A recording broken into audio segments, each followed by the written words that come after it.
Olá, tudo bem? Meu nome é Gustavo Brito, eu sou formado em Biologia, atualmente eu faço mestrado em Oceanografia pela USP, e meu intuito aqui nesse vídeo é comentar um pouquinho sobre biomonitoramento, que é realizado a partir de foraminíferos bentônicos, beleza? Bom, para começar eu quero dar uma introdução ao biomonitoramento, falar um pouquinho sobre o que é esse método, né, como ele pode ser aplicado, e falar um pouquinho também da importância que esse tipo de estudo tem atualmente, né? Por que é bom a gente aplicá-lo. E depois eu vou falar um pouquinho sobre em quais ecossistemas a gente pode aplicar esse tipo de estudo. E vou trazer dois exemplos que são bastante interessantes, porque eles deixam bem claros alguns tipos de informação que a gente pode obter, né? A partir do biomonitoramento. Depois eu vou falar um pouquinho sobre biomonitoramento dos oceanos, vou trazer um histórico e a importância desse tipo de estudo. E por último, eu vou falar um pouquinho dos métodos que são consequência do histórico de estudos nos oceanos. E que eu acho que são bem interessantes e são os métodos que nos levam aos foraminíferos bentônicos, né? E caso vocês não estejam familiarizados com foraminíferos, eu vou falar um pouquinho sobre quem eles são, que tipo de organismos, né? E vou falar um pouquinho também, né, claro, da sua ecologia, que é muito importante para aplicar o biomonitoramento. E por último, eu vou trazer um estudo de caso que vai ajudar a gente a ver um pouquinho a aplicação desses foraminíferos num evento de bastante importância que aconteceu recentemente, tá bom? Bom, então o que é o biomonitoramento? O biomonitoramento ele consiste em uma forma de você avaliar a qualidade ambiental.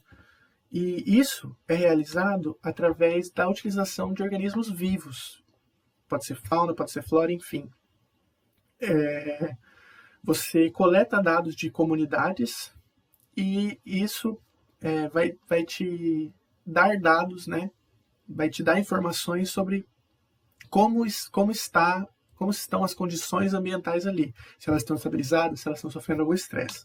Isso pode ser realizado tanto de maneira temporal quanto de maneira espacial. E essa resposta, né, que as comunidades vão apresentar às mudanças ambientais, elas vão estar relacionadas principalmente às condições que os dois tempos ou os dois locais vão possuir como características, como por exemplo, se você está analisando as estações do ano, você tem uma comunidade ali que vai estar de uma maneira no verão e ela vai estar de outro jeito no inverno. Ou no caso de poluição, você pode ter um rio que está tendo entrada de poluentes em um ponto específico.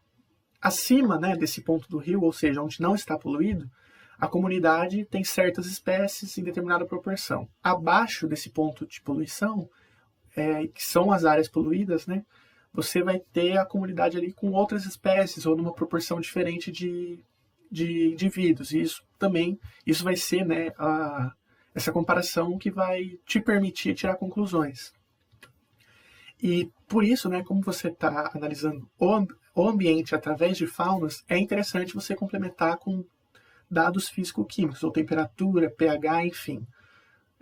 São dados que vão te ajudar a interpretar da melhor maneira aquela resposta da comunidade. Qual que é a importância, então, do biomonitoramento? Já está meio implícito, né? Que a gente sabe que desde o século XIX, que foi quando a Revolução Industrial se estabeleceu, as atividades humanas causam cada vez mais impactos ambientais em diferentes proporções. Como, por exemplo, a gente tem emissão de gases que poluem o ar, destroem a camada de ozônio, acidificam os oceanos, causam efeito estufa, ou a gente pode ter também grandes quantidades de lixo na natureza que costumam afetar principalmente a fauna, sendo que tem animais que tentam se alimentar desse lixo e acabam não conseguindo digerir ou ficam presos no meio desse lixo, ou mesmo são contaminados por microplásticos, né, que são um grande problema atualmente. A gente tem os esgotos nos rios e mares, né, que podem ter origem tanto residencial quanto industrial. E a gente tem também os impactos de larga escala, né, como por exemplo nesse caso que é um vazamento de óleo, que pode afetar tanto fisicamente, né, no caso dessa ave aí, que ela provavelmente não vai conseguir mais voar, a menos que ela passe por um processo de limpeza, né, ou química, né, porque o óleo é um grande influente químico, né, para o ambiente, bastante prejudicial. E o biomonitoramento, ele vai entrar nesse tipo de situação, né, como uma ferramenta para entender como esses poluentes, como esses estressores estão afetando o ecossistema, como que as comunidades de fauna ou de flora estão respondendo a essas mudanças. Isso é realizado principalmente através dos indicadores biológicos ou bioindicadores, né, que é o termo geralmente empregado para os melhores organismos para se usar em estudos de biomonitoramento. Existe uma série de características que fazem com que um organismo seja um bom bioindicador, né? Como, por exemplo, ele ser facilmente identificável, ele ter uma distribuição geográfica ampla, ele ser abundante e fácil de coletar, que são essas 3 primeiras características, elas são bastante importantes em aumentar a eficácia da coleta de dados, né? Ou ele apresentar baixa mobilidade, que eu deixei destacado, porque um bioindicador, para ele ser eficaz, né, ele não pode fugir do ambiente estressante, né? Você quer saber como que aquele organismo responde ao ambiente, portanto, ele tem que estar no ambiente. É também necessário que ele tenha uma ecologia bem conhecida, que seja possível estudar em laboratório, principalmente por causa do conhecimento fisiológico e comportamental do indivíduo. E é importante também que ele tenha uma baixa variedade genética e ecológica, né? Porque se você quer estudar, quer adquirir dados sobre o ambiente, quanto menos variação os organismos tiverem, melhor, né? E existe um bioindicador bastante conhecido, né? Que são os líquens. É comum você ouvir em lugares que tem bastante líquen as pessoas falando, olha, aqui tem bastante líquen, provavelmente aqui não está muito poluído, sabe? Porque eles são muito sensíveis à poluição do ar. Em quais ecossistemas a gente pode aplicar os estudos de biomonitoramento? Bom, essa pergunta é meio que uma pegadinha, porque já que estudo de biomonitoramento consiste em você analisar as comunidades, seja ao longo do tempo ou ao longo do espaço, a única restrição real que esses estudos apresentam é caso não haja nenhum organismo vivo ali, né?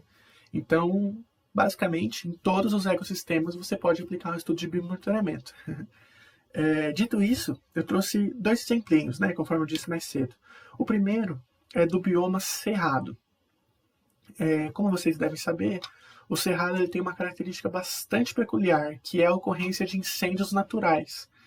E depois do biomonitoramento, principalmente com a flora e pequenos mamíferos, incêndios naturais, a diversidade e a riqueza de espécies cresce muito. A recuperação desses ambientes com incêndios é muito rápida.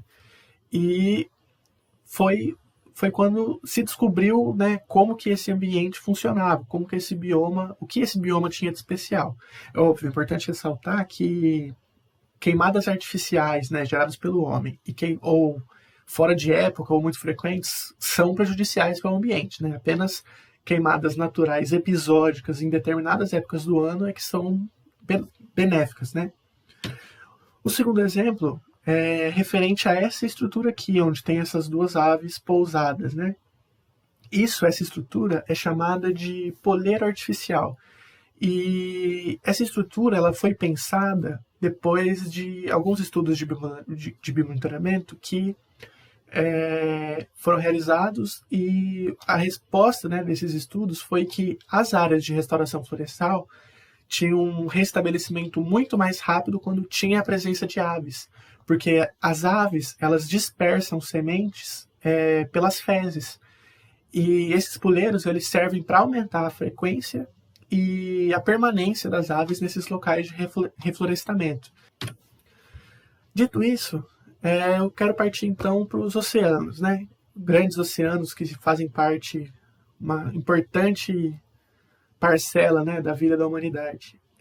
E mesmo que os oceanos sejam tão importantes, né, na nossa vida, eles foram muito pouco estudados durante muito tempo. E isso levou a alguns equívocos, né, levou a alguns problemas difíceis da gente consertar. Por exemplo, durante muito tempo, os mares eram vistos como um grande reservatório para você jogar o lixo, jogar os poluentes. Porque, bom, se o mar é feito de água e água é solvente universal, é só eu jogar tudo lá, que logo no futuro tudo vai se dissolver e voltar para o estado natural. E hoje em dia a gente já sabe que isso é uma grande mentira, né? E como que a gente tira as coisas que estão no oceano agora, né? É complicado. Outro fator são os rios e os esgotos, né? Que desaguam sempre no mar. Os rios, por conta principalmente de agrotóxicos que eles trazem, né? E esgotos pelos poluentes e tudo mais. A gente tem uma grande quantidade de pessoas que vivem em áreas costeiras. E isso, sem contar, né, toda a poluição sonora e luminosa, a gente tem também a grande quantidade de lixo entrando todo dia, né, no mar, nas praias. E, indiretamente, a gente tem também as mudanças geradas principalmente pelos gases, né, que são aumentos de temperatura global, que já estão afetando os oceanos. A gente tem acidificação, enfim, vários fatores que vão se somando ao longo de um longo período e geram mudanças nos oceanos. E qual é o maior problema disso? Né? Todas essas questões, todas essas condições expuseram os ambientes marinhos durante muito tempo. E essa exposição, hoje em dia, já gerou uma mudança muito grande, tanto nas condições físico-químicas, pH dos oceanos, temperatura dos oceanos, como também nas comunidades. E se os oceanos eram pouco estudados, a gente não sabe como eles eram antes das mudanças ambientais. A gente não tem esses dados de referência, que são os dados que nos dizem qual é a condição ideal de um ambiente. Né? A gente não sabe como é o oceano ideal, porque o oceano já está sofrendo mudanças. E se não há os dados anteriores, se a gente já não sabe como as comunidades marinhas vivem, como que a gente vai estudá-las, né? Então, a maioria dos métodos, elas tentam unir de maneira... A maioria dos métodos, elas tentam unir, né, o aprendizado sobre o funcionamento geral do ambiente marinho, das suas comunidades ali, as comunidades interagindo entre si, e como as mudanças ambientais estão afetando esse ecossistema, estão afetando as comunidades. Então, não é um trabalho simples, é um trabalho complexo, porque você não só tem que aprender o cerne ambiental, como você tem que aprender a influência externa que aquele ambiente está sofrendo. Bastante complexo. E depois de estudos, depois de tentar buscar melhores maneiras de você aplicar esse tipo de situação, se percebeu que existe uma fauna específica, né, mais especificamente as faunas de invertebrados bentônicos, que apresentam características bastante úteis nesse sentido. Por exemplo, eles têm uma presença global. Eles estão em praticamente todo o sedimento marinho. Então, por exemplo, eu posso não ter dados de como era aquela comunidade 20 anos atrás, mas eu consigo comparar a comunidade de um lugar quente com de um lugar frio. Isso já é uma fonte bastante interessante de informação. Muitos indivíduos de fauna de invertebrados bentônicos podem formar depósitos fossilíferos, ou seja, fósseis, porque muitos integrantes dessa fauna apresentam conchas biomineralizadas, como, por exemplo, moluscos, conchas de bivalves ou crustáceos, e por já estar no sedimento marinho, a sua fossilização é facilitada. Muitos desses organismos também têm um ciclo de vida curto.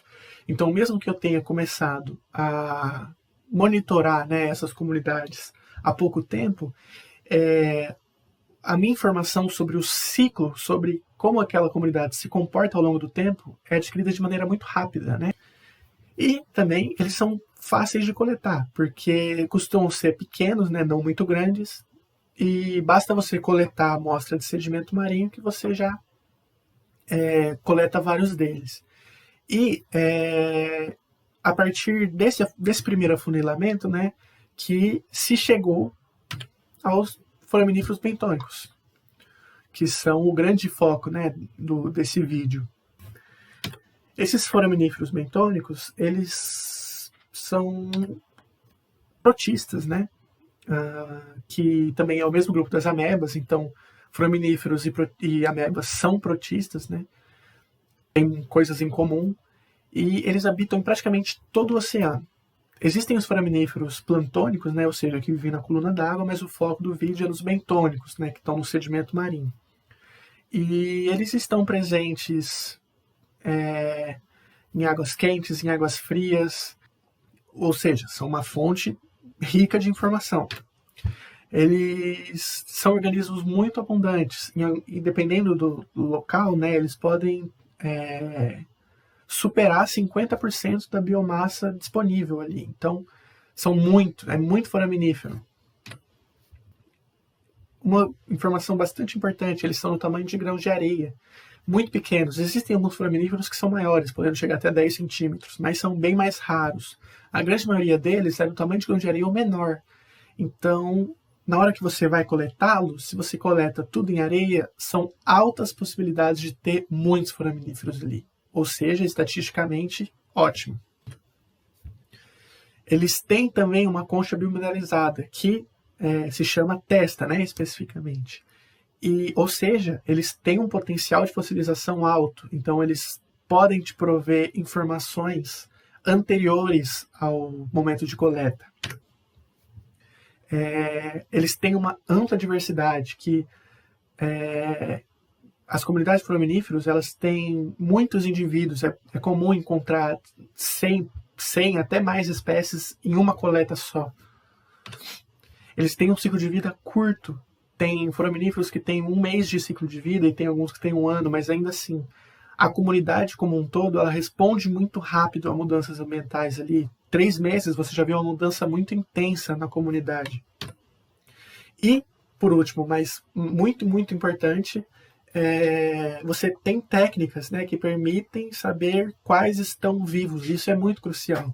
Porque se você está estudando as faunas vivas ali, as faunas que estão mudando agora, que estão vivendo ali agora, você precisa de uma técnica consistente para identificar os vivos, porque senão você pode ter dados falsos, né? Então, bom, juntando tudo isso, a gente tem que os foraminíferos são, sim, bons indicadores. Eles têm várias características que fazem deles ótimos bioindicadores em potencial. Mas claro, né, se a gente está falando de bioindicadores, a gente precisa tentar entender um pouquinho melhor a ecologia deles, né, como ele funciona. Logo de antemão eu já digo, infelizmente a gente tem que aprender muito ainda sobre a ecologia de foraminíferos. Durante muito tempo eles foram foco de estudos mais de geólogos, por conta de procura de petróleo e coisas assim. Então a gente ainda tem muitas lacunas, né, no conhecimento sobre a ecologia de foraminíferos. São muitas espécies diferentes, muitas condições diferentes, enfim. Mas a gente já sabe algumas coisas bem legais sobre essas comunidades, como por exemplo, a gente sabe que existem algumas espécies que são muito sensíveis. Ou seja, elas gostam apenas de condições específicas, são organismos, são espécies especialistas, né, que a gente fala.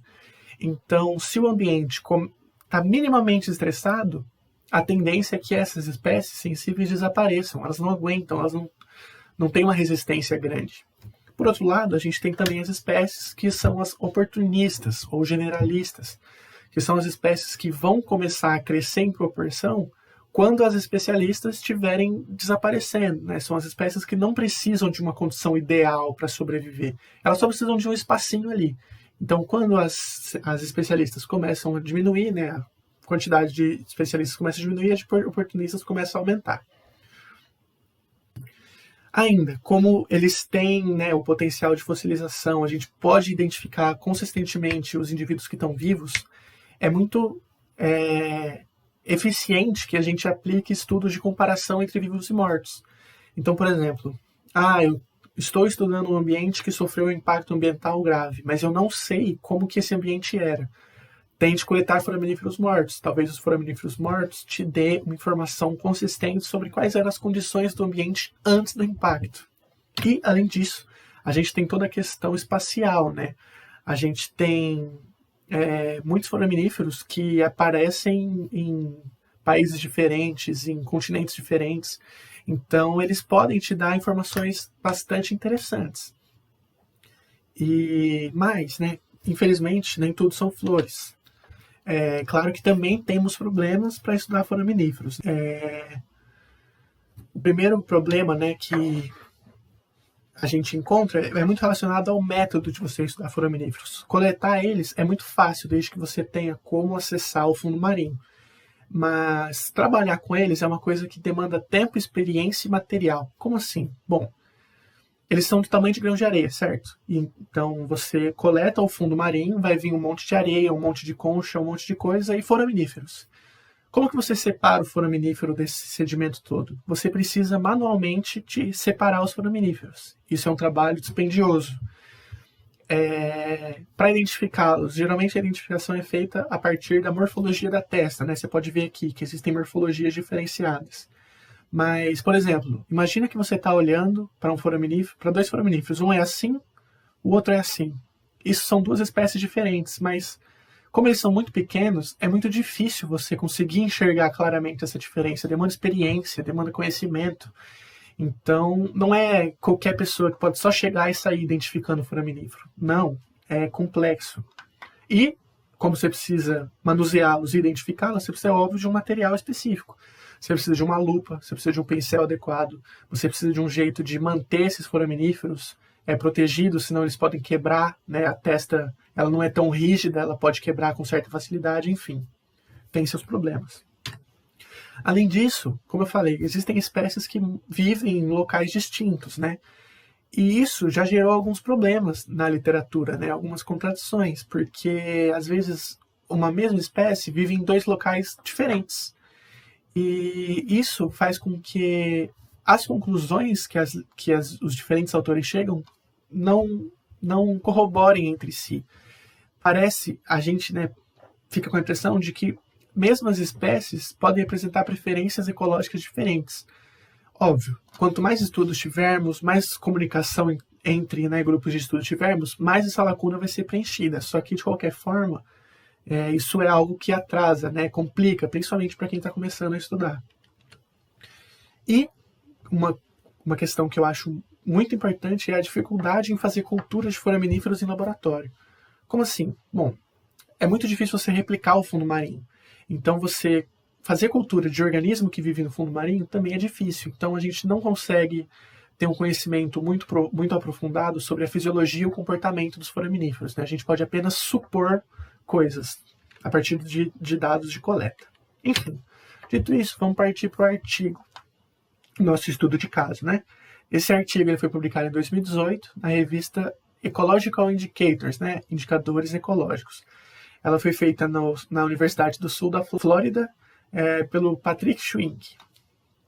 Bom, o título do artigo é Resiliência de foraminíferos bentônicos no norte do Golfo do México, após o evento de Deepwater Horizon. O que é esse evento do Deepwater Horizon? Esse evento foi uma grande explosão que aconteceu numa plataforma petrolífera lá no Golfo do México, né? E essa explosão gerou a liberação de 4 milhões de barris de óleo. Então imagina a quantidade de óleo que ficou no ambiente.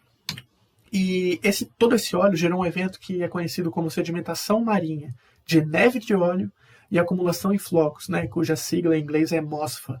E isso aí consiste em quê? Todo aquele óleo ele começa a gerar pequenas bolinhas de óleo que começam a decantar, né, ir em direção ao fundo marinho. E por serem bolinhas pequenas, esses floquinhos, né, similares a flocos de neve, são facilmente dispersados ali pelo ambiente. Então é um impacto muito grande, um impacto ambiental firme. E os autores eles falam, né, que logo ali, ao fim de 2010, começo de 2011, eles perceberam que houve uma queda de até 93% na diversidade dos foraminíferos bentônicos. Então eles perceberam, os foraminíferos estão sofrendo com as consequências desse acidente, né? E daí, em um artigo, né, publicado em 2015 pelo mesmo autor, ele fala que uma coleta de 2012 mostrou evidências de resiliência dos foraminíferos. Como assim? As comunidades de foraminíferos aparentemente estavam voltando a existir ali, voltando a conseguir se estabelecer.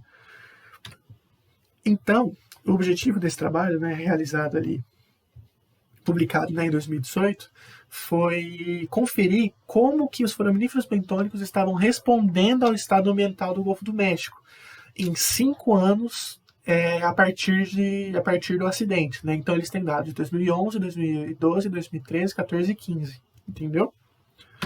Bom, aqui só para vocês terem uma noção da dimensão da quantidade de óleo, né, que foi espalhado, toda essa mancha cinza escura aqui foi a área em que o óleo permaneceu, a área de espalhamento do óleo, então foi um impacto muito grande.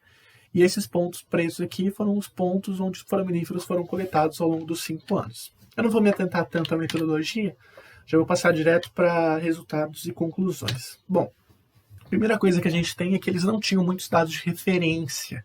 Eles não sabiam muito como eram as condições das comunidades de foraminíferos antes do acidente. Mas eles têm dados bastante interessantes, desde 2011 até 2015. A primeira coisa que eles perceberam é que a riqueza de espécies aumentou muito entre 2011 e 2013. E depois de 2013 até 2015, ela permaneceu estável.